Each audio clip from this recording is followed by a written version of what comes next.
옛말에 열 길 물속은 알아도 한 길 사람 속은 모른다 하는 말이 있죠. 우리가 다른 사람의 마음을 안다는 것이 정말 어렵다 하는 이야기이죠. 사실 더 솔직히 말하면 우리는 다른 사람의 마음은커녕 때로는 나 자신의 마음조차 모르는 때도 있습니다. 하루에도 몇 번이나 마음이 흔들리고 우왕좌왕하고, 심지어는 내 마음은 그렇지 않은데 내 마음과 정반대의 행동을 하는 경우도 있습니다. 그래서 사도 바울도 로마서 7장 15절에 보면 내가 원하는 것은 행하지 아니하고 도리어 미워하는 것을 행한다라고 탄식했던 겁니다. 내 마음은 선을 행하길 원하는데 도리어 원하지 않는 악을 행한다 하는 거죠. 그러므로 우리가 우리의 마음을 알고 우리의 마음을 지키는 것이 얼마나 중요한지 모릅니다. 그래서 하나님의 말씀도 잠언 4장 23절에 보면 모든 지킬 만한 것 중에 더욱 네 마음을 지켜라 라고 말씀합니다. 왜 그럴까? 생명의 근원이 어디에서? 마음에서 나오기 때문이다 그랬어요. 우리의 삶의 활기찬 생명력이 마음의 상태에 달려있기 때문입니다. 그러므로 우리 그리스도인들은 무엇보다 우리의 마음을 지킬 수 있어야 합니다. 그런데 우리의 생명의 근원이 마음에서 나온다는 사실을 마귀 역시 잘 알고 있어요. 그래서 마귀는 늘 우리의 마음을 파고들어 공격하고 유혹하고 우리의 마음밭에 잡초와 가라지를 몰래 뿌려댑니다. 그래서 우리의 마음밭에 잡초가 무성하게 되어서 말씀의 씨앗이 뿌려져도 열매를 맺지 못하게 방해를 하지요. 예수님께서 씨 뿌리는 비유에서 말씀하신 세 번째 마음의 토양이 바로 가시떨기와 같은 쓸모없는 잡초가 무성한 밭입니다. 여기서 가시떨기는 아칸다스라고 하는 꽃이 아니고 나무인데, 이건 지중해 지역에서 자라는 가시가 달린 식물의 이름입니다. 예수님께서 십자가에 달려 처형되실 때에 예수님을 조롱하기 위해서 머리에 씌운 가시관이 바로 똑같은 단어입니다. 그 식물이죠. 사진 볼까요? 네, 저게 가시떨기 나무입니다. 그 다음. 이 가시떨기는 농사에는 아무짝에도 쓸모가 없고 밭을 차지하게만 할 뿐만 아니라 토양에서 양분을 다 빼앗아 씨앗이 자랄 수 없게 해서 농작물에 큰 피해를 입히는 잡초입니다. 그래서 이와 같은 가시떨기가 있는 잡초들 사이에 떨어진 씨앗은 건강하게 자랄 수가 없지요. 그러므로 예수님께서 더러는 가시떨기 위에 떨어졌다고 하신 말씀은 씨앗이 저런 가시떨기들 사이에 떨어졌다 하는 말입니다. 또 그 가시가 자라서라고 했는데 원문에 보면 보다 높은 곳으로 움직인다, 올라간다 그런 뜻입니다. 그래서 그 밭에 떨어진 씨앗보다 가시떨기가 훨씬 더 높이 성장한다는 거예요. 그래서 그 가시덤불들이 씨앗의 기운을 막는다 그랬어요. 여기 막는다, 기운을 막는다는 것은 원문을 읽어보면 목졸라 죽인다, 질식시킨다 그런 뜻입니다. 그러므로 더러는 가시떨기 위에 떨어짐에 가시가 자라서 기운을 막았다라고 하는 이 말씀은 높이 자란 가시떨기들이 토양의 수분과 양분을 다 빨아들이고 그곳에 떨어져 싹이 난 농작물을 사방으로 에워싸서 햇볕을 가려 광합성 작용을 못하게 막고 또 가시에 찔리게 만들어서 결국에는 고사하게 만든다라는 것입니다. 자, 그렇다면 이 가시떨기와 같은 잡초들로 가득 찬 마음은 어떤 마음의 토양을 가리키는 것일까? 그것은 한마디로 세상의 것을 지나치게 좋아하거나 거기에 지나치게 얽매이는 마음을 말합니다. 왜냐하면 예수님께서 직접 해석하셨어요. 뭐라고 해석하셨냐면 22절에 가시떨기에 뿌려졌다는 것은 말씀을 들으나 세상의 염려와 재물의 유혹에 말씀이 막혀 결실하지 못하는 자라고 설명하셨기 때문입니다. 마가는 또 누가는 거기에 한 가지를 더 붙였어요. 설명하기를 마가복음 4장 19절 보면 세상의 염려, 재물의 유혹과 기타 욕심이 들어와 마음을 막아 결실하지 못하게 되는 자 그랬어요.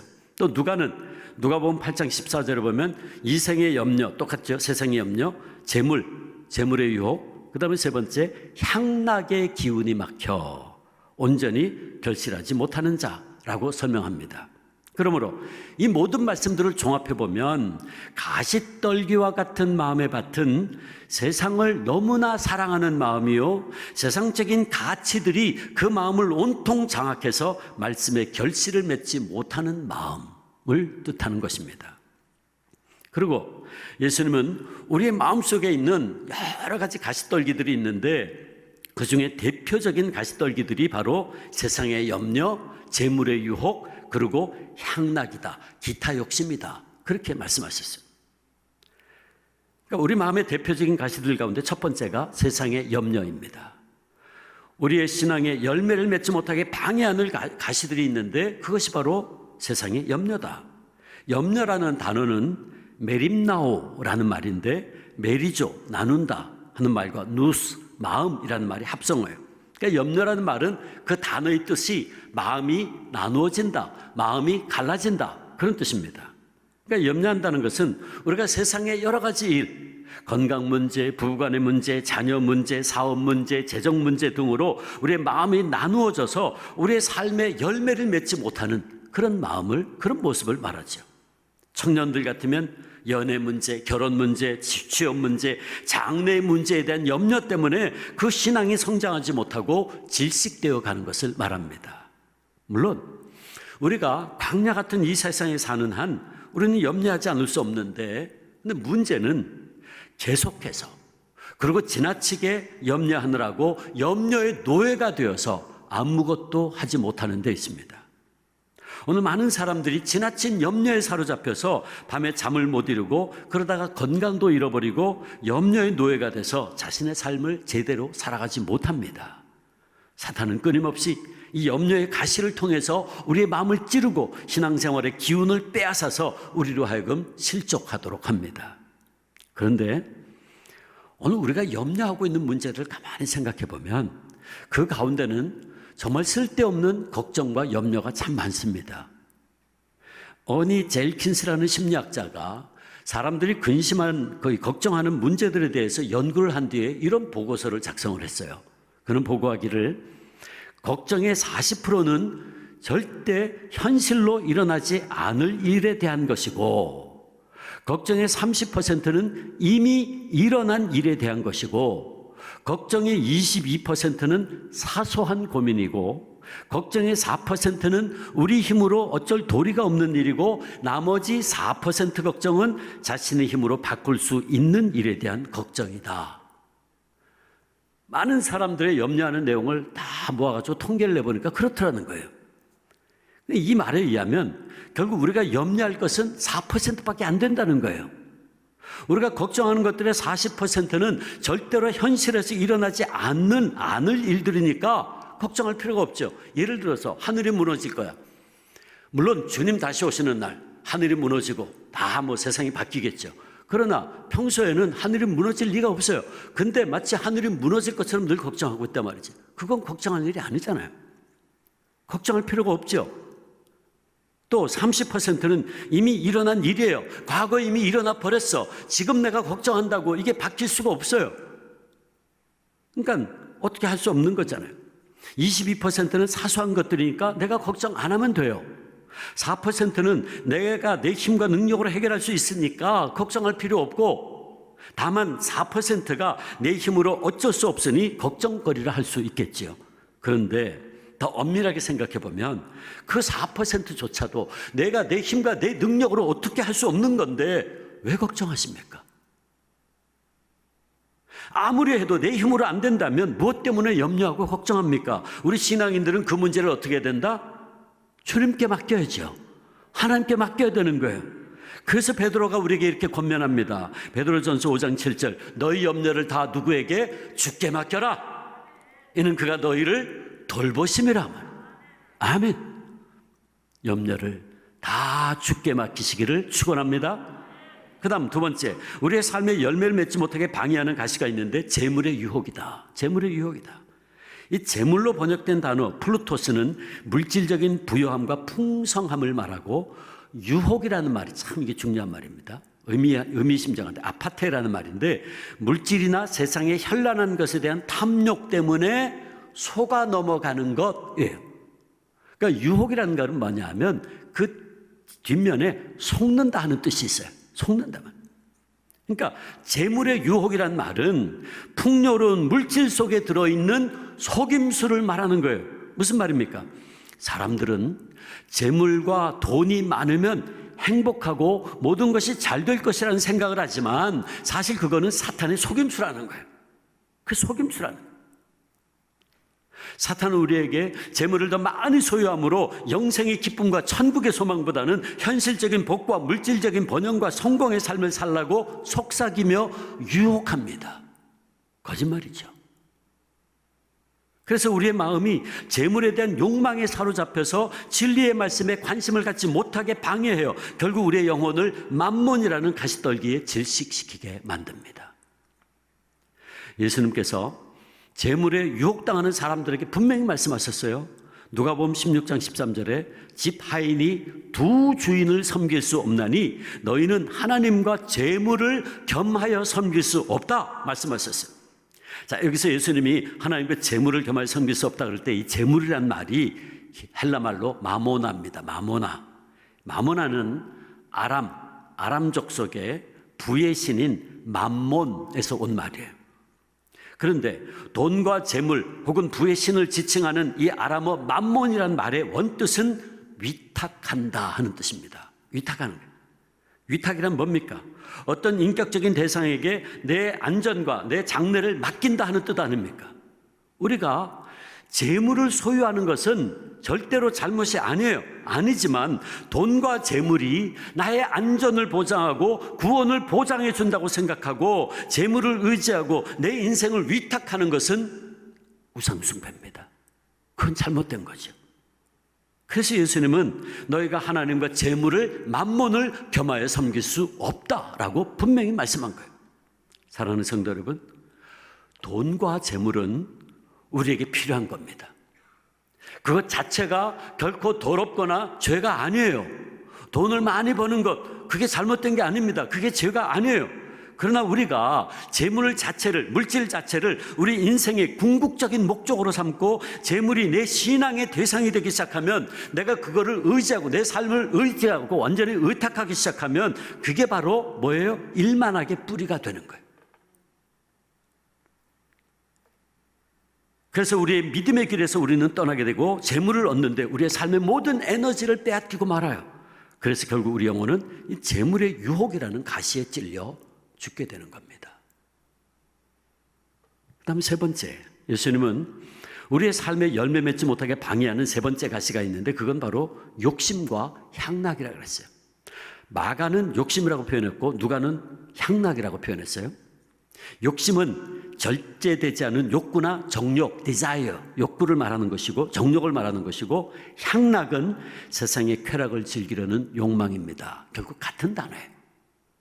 그러니까 향락과 욕심은 쉽게 말하면 세상의 오락과 동성애와 같은 음란과 술과 마약 등의 온갖 세상적인 쾌락에 빠지는 것을 말합니다. 그러므로 이러한 가시 같은 마음밭에 떨어진 씨앗들은 처음에는 자라는 듯 하다가 이런 세상적인 것들 때문에 그 성장이 멈추고 결국 그 기운이 다해 죽어버리는 것입니다. 말씀의 씨앗에 주어져야 할 양분을 세상의 욕심과 향락에 다 빼앗겨 버리기 때문이지요. 여러분, 만일 우리가 계속해서 하나님의 말씀을 듣고 하나님의 말씀을 받아도 우리의 신앙이 자라지 않고 있다면 그것은 어쩌면 분명 우리의 마음속에 아직도 세상을 향한 정욕이 숨어 있기 때문입니다. 즉 육신의 쾌락을 즐기고자 하는 정욕이 아직도 내 안에서 완전히 죽지 않았기 때문입니다. 성도 여러분 어떻습니까? 이 시간 우리의 마음속에 하나님에 대한 사랑과 열정을 빼앗아가는 가시와 잡초가 있지는 않나요? 그것이 무엇입니까? 그것은 어쩌면 우리의 세상에서 지나친 취미생활, 지나친 바둑, 등산, 낚시, 스포츠, 인터넷 게임, 비디오, 영화, 도박, 음란, 동영상 등에 빠지는 것일 수 있어요. 만약 이런 것들이 우리가 즐기는 정도에서 더 넘어가서 신앙생활하는데 방해를 하고 주일 예배와 우리의 기도 생활을 방해하고 있다면 분명 그것들은 우리의 마음속에 파고들고 있는 욕심과 향락이라는 가시떨기입니다. 오늘 많은 청소년들이 그들의 시간과 에너지를 유튜브와 SNS 등에 온통 쏟으면서 그들의 영적 에너지를 빼앗기고 있어요. 심지어는 공부할 시간조차 빼앗기고 있죠. 또 많은 가정주부들은 TV 드라마를 통해서 자신들의 곤고한 영혼을 만족하려고 하고 거기에 빠져 있어요. 그런가 하면 많은 젊은이들은 동성애와 같은 전혀 건강하지 않은 그런 육신적인 사랑에 빠져서 그들의 욕구를 채우려고 하지만, 그러나 그러면 그럴수록 그들의 영혼은 핍절해지고 곤고함에서 빠져나오지 못하다가 결국은 영적으로 죽습니다. 사랑하는 성도 여러분, 우리 마음밭에 이렇게 지금까지 말씀드린 세 가지 가시, 세상의 염려, 재물의 유혹, 욕심과 향락의 가시들이 있다면 우리는 이것을 어떻게 제거할 수 있습니까? 대답은 한 가지입니다. 우선순위를 분명히 하셔야 됩니다. 우선순위가 분명해져야 돼요. 볼까요? 우리가 모든 염려와 가시를 제거하려면 하나님의 나라와 그의 의를 구하면 되는 거예요. 염려란 마음이 나누는 것이라 그랬어요.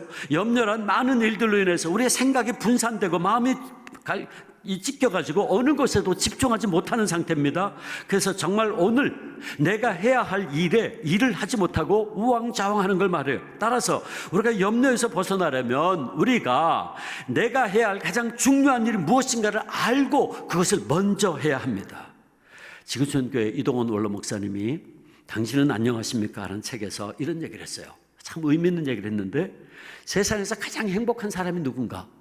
세상에서 가장 행복한 사람은 가장 중요한 가치관, 그것을 위해서 자기 목숨을 바치고 그것을 위해서 내 청춘을 불사르고 그것을 위해서 내 삶을 내어줄 수 있는 사람이라 그랬어요. 그렇습니다.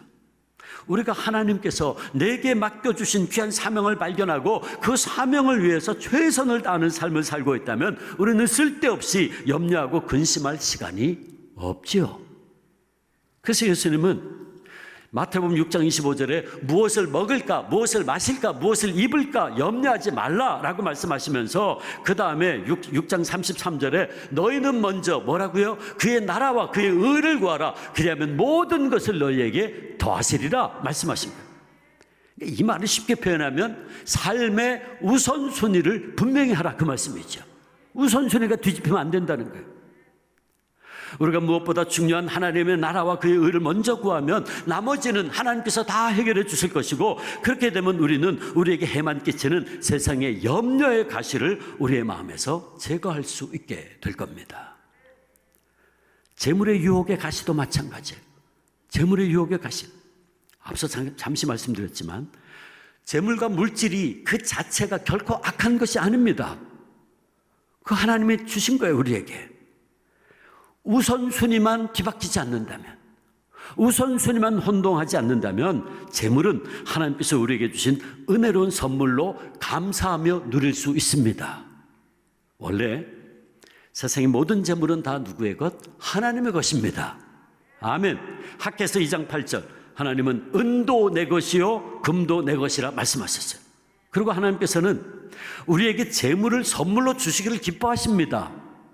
신명기 8장 18절, 내 하나님 여호와를 기억하라. 그가 너에게 재물 얻을 능력을 주셨음이라. 아멘. 또 전도서 5장 19절, 또한 어떤 사람에게든지 하나님이 재물과 부요를 그에게 주사 능히 누리게 하시며 제 몫을 받아 수고함으로 즐거워하게 하신 것은 하나님의 선물이라 하세요. 하나님의 선물이에요.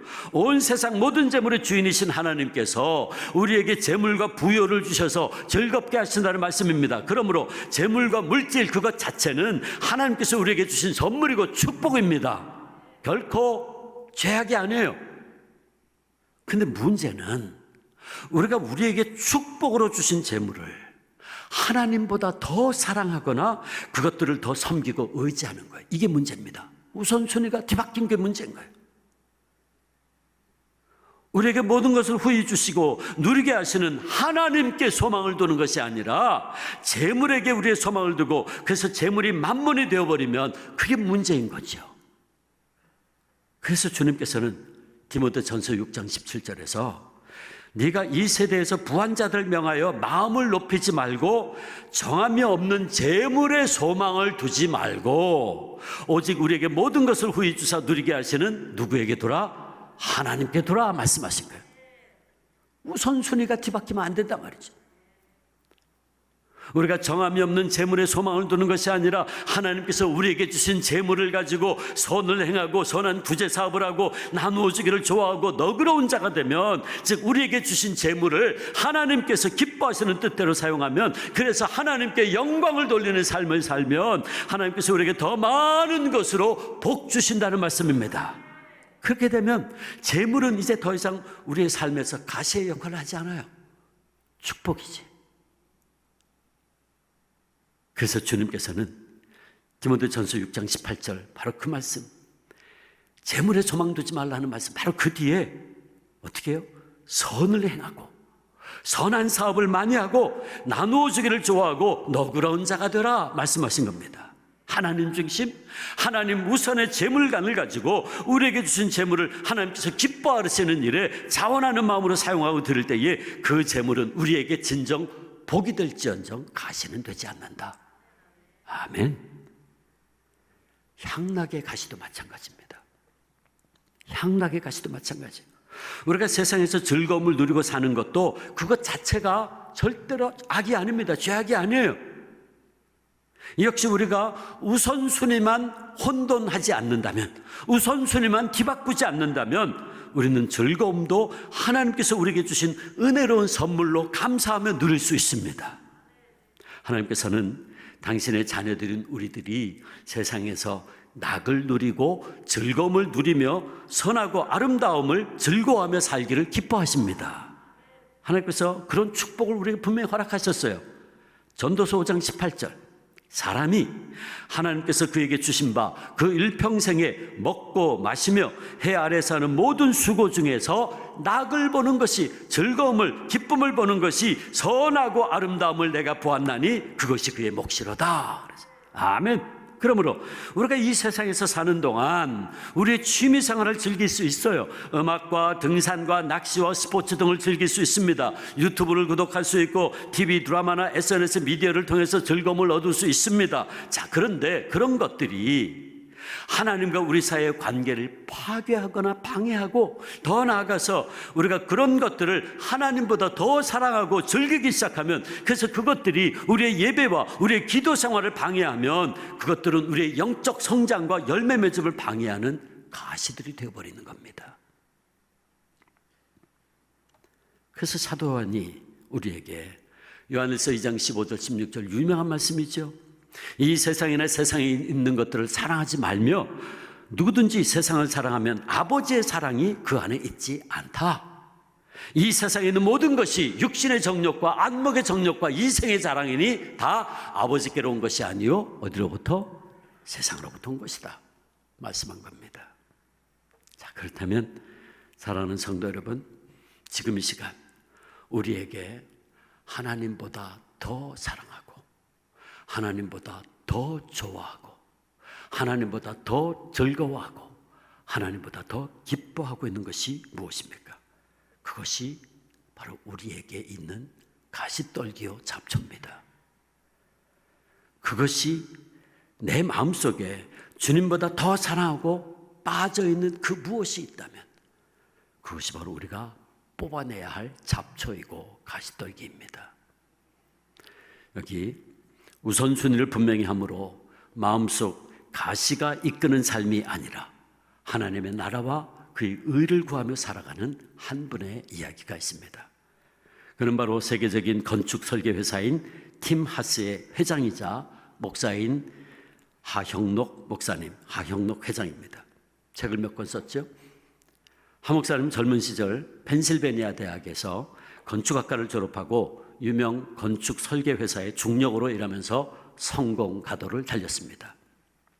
그는 자신의 젊은 시절을 떠올리면 세상적인 명예와 부를 향해 다른 젊은이들처럼 나의 몸을 불살랐다라고 고백을 합니다. 하지만 그가 마음속에 품었던 돈과 명예와 성공은 사실은 다 그의 삶의 가시들이었죠. 그는 그렇게 재물과 성공의 가시를 향해 뻥 뚫린 고속도로를 달리듯이 하나님 나라와 상관없이 질주하는 삶을 살았습니다. 그런 그를 하나님께서는 멈추어 세우시고 마음속 재물의 가시가 아닌 하나님의 나라와 그의 의를 우선순위로 두게 한 사건을 경험하게 하십니다. 1991년 가을 하 목사님은 뉴욕으로 향하던 고속도로 위에서 심장 질환으로 갑자기 의식을 잃고 쓰러지고 말았습니다. 그 후에 인생의 고속도로를 달리던 성공을 향해 달려가던 그가 한순간에 심장을 정상적으로 작동하기 위한 심박조율기와 제세동기를 달고 병원에 누워있게 되었습니다.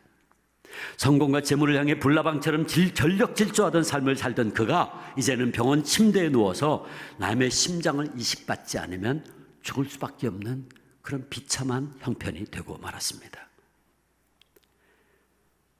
그리고 병실에 누워서 의식이 있는 거의 모든 시간마다 말씀을 읽고 또 읽는 중에 그 죽음 앞에서 그는 하나님을 만나게 됩니다.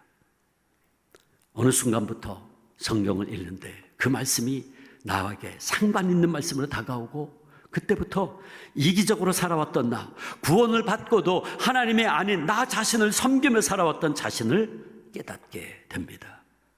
그렇게 한 목사님은 세상과 죄를 향해 질주하며 달려가던 자신을 붙들어 세우사 참된 성도의 길로 돌이키시려고 심장병동까지 오게 하신 하나님의 속마음을 깨닫습니다.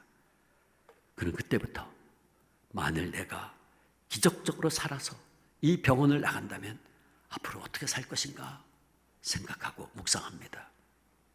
그는 그렇게 심장 이식 수술을 기다리면서 5개월을 병상에 누워 있었습니다.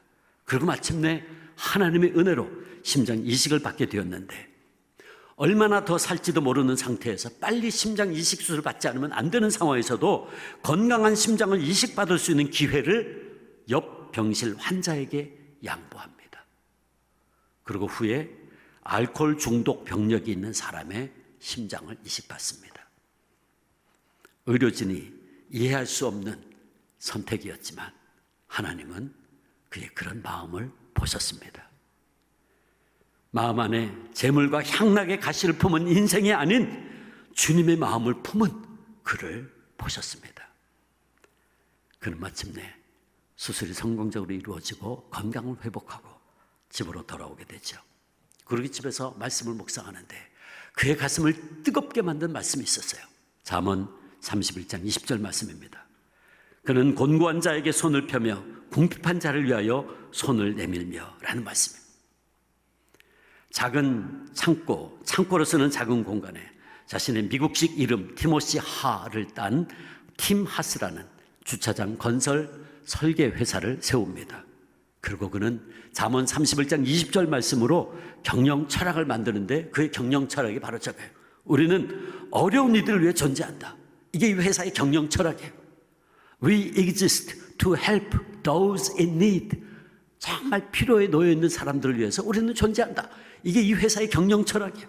그리고 그는 하나님의 말씀으로 회사를 경영하고 말씀으로 세상을 사랑하고 섬기는 삶을 살기 시작합니다. 그렇게 열심히 일해서 남은 수익을 계속해서 많은 사람들에게 나누어 줍니다. 그랬더니 그 작은 창고에 있던 회사가 세계적인 건축 설계회사 팀하스가 되었고 하나님 나라의 확장을 위해서 귀하게 쓰임받는 소중한 도구가 되었습니다.